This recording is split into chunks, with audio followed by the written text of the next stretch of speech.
Satyabama Institute of Science and Technology, Chennai and Sriperumbudur.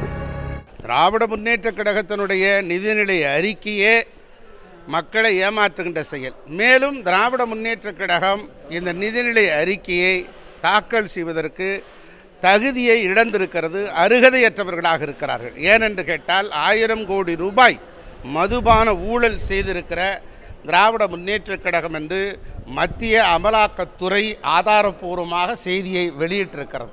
இப்படிப்பட்ட இந்த நேரத்தில் நிதிநிலை அறிக்கை, வேளாண் பட்ஜெட் எல்லாம் மக்களை ஏமாற்றுகிற வேலை என்று மக்களே புரிந்து கொண்டிருக்கிறார்கள்.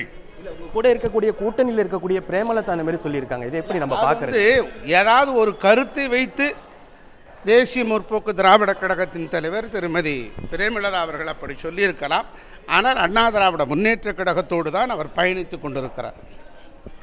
அதே போன்று இப்போ நாகரிகம் அநாகரிகத்தை பற்றி டிடிவி தினகரன் சொல்லியிருக்காரு. அதை வந்து செங்கோட்டையனுக்கு நீங்கள் சொல்லித்தர தேவையில்லை அப்படின்னு சொல்லியிருக்காரு. அதுதான் ஏற்கனவே நாங்கள் பதில் சொல்லிவிட்டோமே. நாகரிகம் உள்ளவர்கள் அண்ணா திராவிட முன்னேற்ற கழகத்தின் வளர்ச்சிக்காக உழைப்பவர்கள்.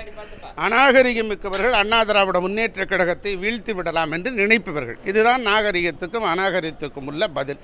நன்றி.